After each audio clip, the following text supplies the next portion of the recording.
Hey nerds, Farmer Jesse here. Welcome to Growers Daily, your daily dose of ecological farming insight. It is Wednesday, May 7th, 2025, and today we're going to talk about cold sowing, about pitfalls of starting gardens quickly, and about the ecological side, both positive and negative, of tarping the soil. So let's do it.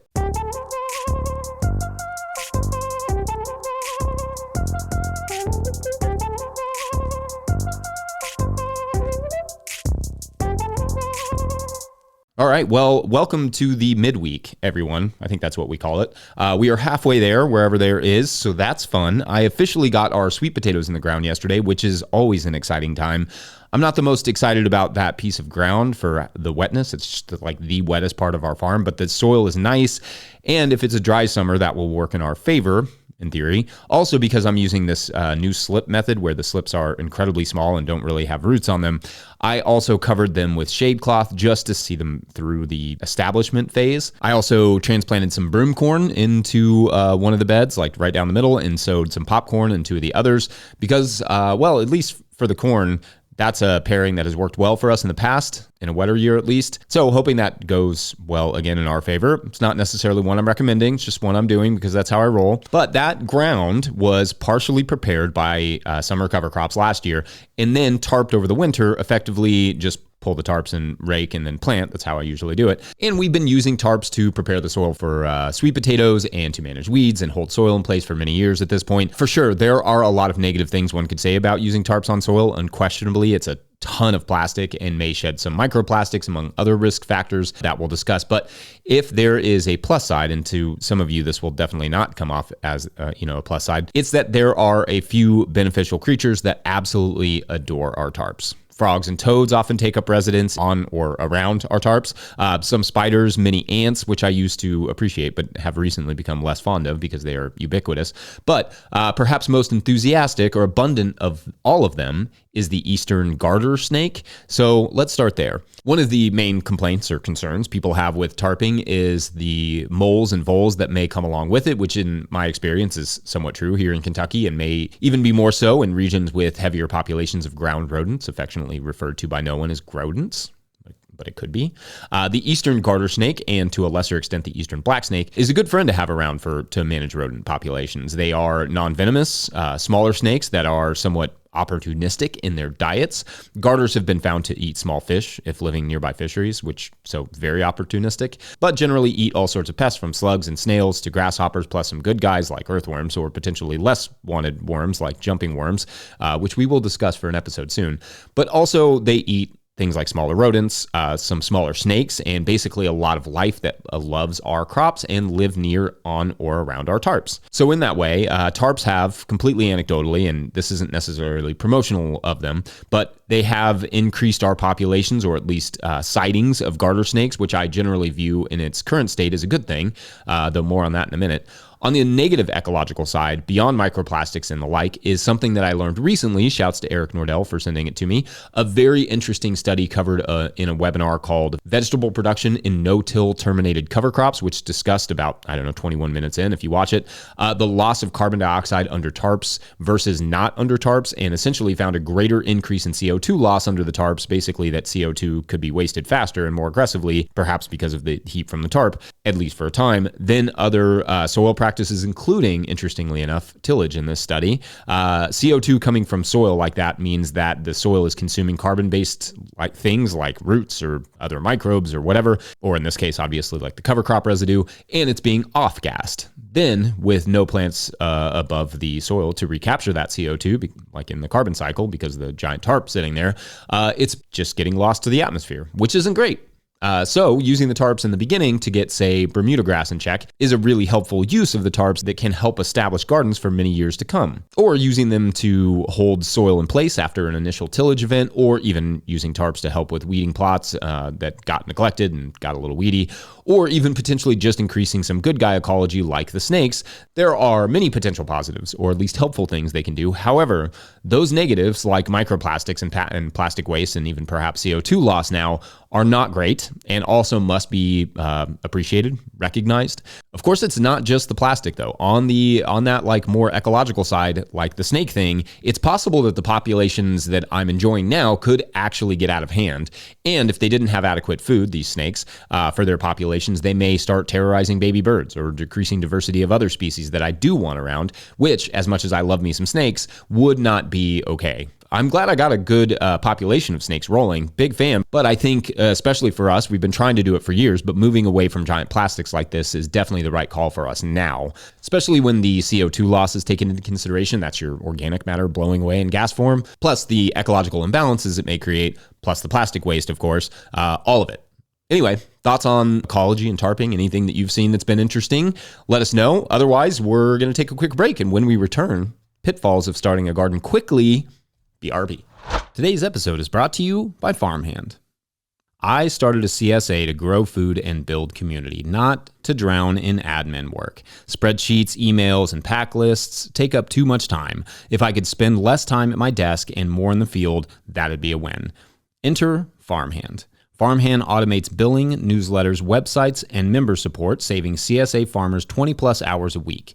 Focus on farming, not paperwork. See how Farmhand can help. Book a one-on-one demo with founder Ari at farmhand.partners/no-till. That's farmhand.partners/no-till.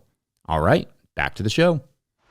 If you, the listener, are enjoying this content, getting even a small amount of value from it, consider supporting our work over at patreon.com/no-till-growers. I will try to get to questions from everywhere the questions come in, but I'll always get to your Patreon questions. Now, today's Patreon question comes from Patreon member Loke Nielsen, who writes, quote, "Hello, I just started listening to the episode about farming loneliness, and this podcast cures exactly that for me when I'm out working. I do my best work with company, but alone. Separate tasks. The daily show is like having a friend with me that doesn't question my decisions. Ha. Anyway, making friends is, as mentioned in that episode, hard as an adult. Being autistic, forming personal relationships, and nurturing them can be hard for me personally. I'm blessed to have my fiance and family fairly close and good neighbors. A lot of them seem to engage in the rural currency of goodwill. Buying a house with a near acre on the countryside in Sweden in September 2023, Zone 6B, and setting up a garden, beginning growing food has helped my mental health immensely and lets me make sense of a world that doesn't always fit me. Purpose and having goals you believe in is a powerful thing. I have plans to expand every year, and the first thing I did was put in a 8 by 3 meter polycarbonate tunnel. Then I made a few small beds with materials I could source. I'm spending as little as possible while getting some must-have infrastructure to grow on a decent scale. I've been tarping new ground, and hopefully with small means I can manage the weeds, but I always want more, so I will try to cheat and get more growing space than I have tarps. I'm trying all the fast ways I can find to see what works and fully expect to redo some of it.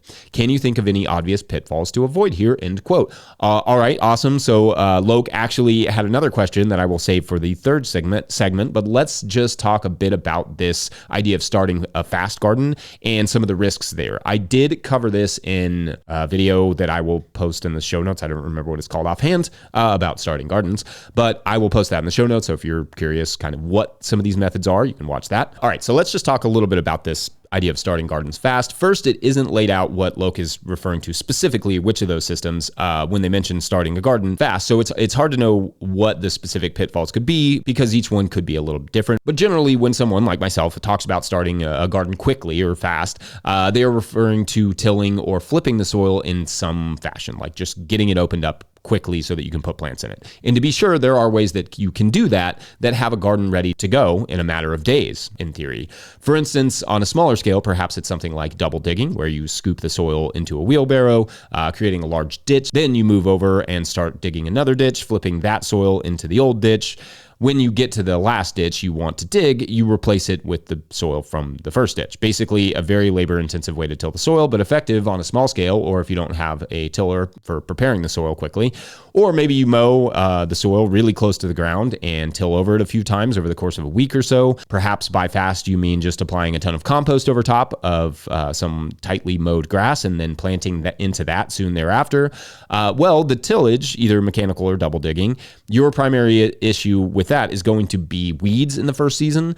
Plus, anytime you mix a bunch of raw carbon into the soil, like plants and roots from the sod, the soil is going to need some time to digest that, several warm weeks preferably, at which point it would also be quite exposed, the soil, to erosion from wind and rain and all the things. With the compost approach, the issue is primarily that whatever the compost mulch is on top of will not be broken down. So the roots of whatever plants you place inside of that compost to grow will be running into rotting grass, which is maybe not the best. Moreover, depending on what is there, the grass or weeds may really enjoy the mulch and poke through. Always remember that time is an important amendment as well. Planning is its own amendment. If production is the goal, racing into production might actually hold you back from getting into production, or at least on the scale that it sounds like you want to shoot for. I would take your time and perhaps find more profitable ways or quicker ways to find cash flow, like microgreens or even oyster mushrooms, while you really get your gardens up and running. Those can be really quick, like within 4 to 6 weeks into production. So that can get you cash flow super fast. That also gives you more time to plan exactly what the garden would look like. Anyway, others may have additional advice, but I love the question and so glad the show can hang out with you every day. That's kind of the point of it. I'm glad to hear it's working, even out there in Sweden. I'm going to get out to Sweden one of these days. Sounds like a fun place. Otherwise, we're going to take a quick break, and when we come back, we'll tackle Loke's other question, this one about cold sowing. Be right back.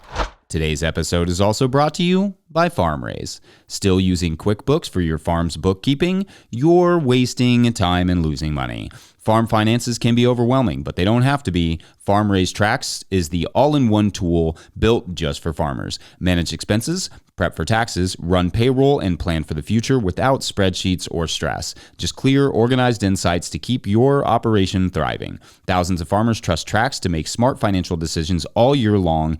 It's time you did too. Use code NOTIL20, that's all caps, no spaces, NOTIL20 for 20% off the life of your membership at farmraise.com. Today's episode of Growers Daily is also brought to you by Ring of Fire. What if you could turn your brush problem into black gold? The Ring of Fire biochar kiln is your spring tool for soil transformation, converting woody debris into high-quality biochar in just hours. Biochar will kickstart your compost, retain water and nutrients in your soil, and provide habitat for beneficial microbes. Now $19.95 with flat rate shipping. Their spring sale runs through June. Don't wait to boost your soil and optimize your inputs. Visit ringofire.earth/growers now to learn more. Also, for more information on biochar, check out the No-Till Market Garden podcast interview with Kelpie Wilson, inventor of the Ring of Fire kiln, that we will link in the show notes. Stay away from that old Viper man. Don't you take that fruit he's holding in his hand. Just one bite and you'll be swinging with the band. If you hang around that old Viper man, if you should come across a viper in the night, that's when you get the hit that makes you feel alright. All right, so we took on Loke's first question in that last segment, and this segment will take on the second question, which I did not read, but was, quote, another thing I've tried and that I'd love to hear your thoughts on is something I've seen from a few Swedish content creators they call cold sowing, which is exactly what it sounds like. You plop down seeds in the winter, be it in trays or the ground, and just let nature take its course. They'll cover it with snow if placed under cover or in a greenhouse to pre-water the sowings. According to them, it gives stronger, stockier plants, obviously with adjustments based on which vegetable. I've tried it with radish, carrot, parsnips, fava beans, peas, and then covered with fleece. Some of it is starting to poke up, and apart from potentially saving me a lot of time, it would actually produce hardier plants, end quote. All right, so interesting question. Now, some seeds, most of them cut flowers, do require long periods in cold weather, so that's like stratification. So the idea of sowing them in the winter makes sense. With most vegetables, that's not always the case. Garlic obviously is one that needs a good cold period. 40 days under 40 degrees to bulb up is the general rule. There are others like lettuce and spinach that require colder temperatures to germinate. I've sowed carrots. I always sow those in like January in our tunnel where it's warm and it's not getting snow or frosted or whatever. And we're harvesting those right now. Your peas and favas will probably love it as well. But by and large, it won't make a ton of sense to sow too much stuff in the winter. At least here, our big issue would be seed predators. Birds and underground critters and mice would all be psyched if you sowed seeds in the winter. Here, even, yes, under like snow, if it's snowing, doesn't always snow, but it snows sometimes. Now, sowing in the winter may help prime your seeds, but you may also lose seeds in the process, just to, like I said, seed predators or whatever. Plus, you can just prime them yourself, and I'll link a video to that in the show notes. There may be some exceptions, of course, and flowers are a different story, one outside of my realm of knowledge, really. I can slay some zinnias and cosmos and sunflowers, but beyond that, flowers are not really my strong suit. Of course, if you see some really knowledgeable growers there in Sweden using some specific winter sowing techniques, then just forget everything I said and listen to them. Try it out and let us know how it went, because every context is different, and there may actually be, just based on your sunlight and conditions and whatever else in the seeds you all have available, it may actually work better. Or maybe they just have some techniques I don't know about, which is always possible. Also, snow definitely contains a lot of good nutrients, so no shame in adding snow to the high tunnels or whatever if you're bored in the winter and want to, some nice physical activity. I did that this season, in fact, just to get some exercise in the middle of the winter and get some snow off the sides of my tunnels, which was driving me crazy because it's starting to weigh them down quite a bit. But I don't see a lot of incentive in the market garden unless you can really nail down that production. I fear you will lose a little bit of seed and then have to wait to see what comes up. If it comes up spotty, then you would have to, like this weird stand of X crop in the way when you could just have like a perfect stand of it by planting it later. It may be more effective to warm that soil with the fleece you referenced and then plant. Of course, also don't feel like you can't experiment with these things. I just don't want to see anyone feeding expensive seeds to wildlife or letting them go to waste. Love the question though, and love the idea, Loke, and indeed keep them coming and report back to us from Sweden as your gardens come together. Otherwise, that's a wrap on this Wednesday. Don't forget, we at No-Till Growers are now officially a 501c3, so donations are tax deductible and greatly appreciated. Please make sure to like and subscribe and or follow wherever you're getting this podcast. That's an easy way to help us out. Enormous thank you to all of our show sponsors. And if you'd ever like to sponsor the show, you can reach out to Farmer Michelle at no-tillgrowers.com. Huge shouts to Willie Breeding for the theme music, Mike Hilbert for the production help and editing, and the team over there at No-Till Growers for their support. Also, shouts to Epidemic Sound for the background music that you can hear.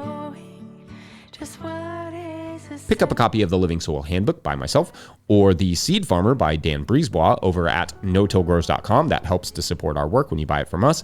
Big thank you to everyone over at patreon.com/no-tillgrowers, where at a certain level, or if you just bump up from one level to another, or you sign up in the month of May, you get a shout out on the show. So big shout outs today to Mimi and Radish Farmer, who are going to keep the story going for the week. All right, so the small group of people that were there at Kate's farm yesterday, enter the home and, to chat and figure out what in the world is going on. They show Kate this bizarre glowing devices in their hands, and Kate is confused because obviously Kate was aware of television. Kate, generally thought they were all much bigger than this. Nonetheless, it didn't seem like a super big surprise. So Kate served them all some lentil soup, just slamming lentil soup, as they all tried to figure out what was, what was happening. They all, albeit tired and confused, really enjoyed the soup. I mean, it was really good. And one of them even seemed to take a picture of the soup with the tiny device they had in their hand, which Kate found amusing.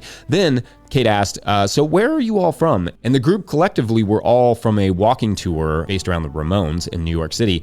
The last thing that they remember before arriving in Kate's garden was the old place where the famous punk venue, CBGB's, used to be on the Bowery, and now it's like a John Varvatos or something. But all of a sudden, when they went to check this thing out, they were transported to Kate's garden. Then Kate realized exactly what had happened. And that's for tomorrow on Blast from the Past. It's going to be epic. All right. Thanks for watching and or listening. We will see you then for tomorrow, which may be Thursday. Nice. Bye.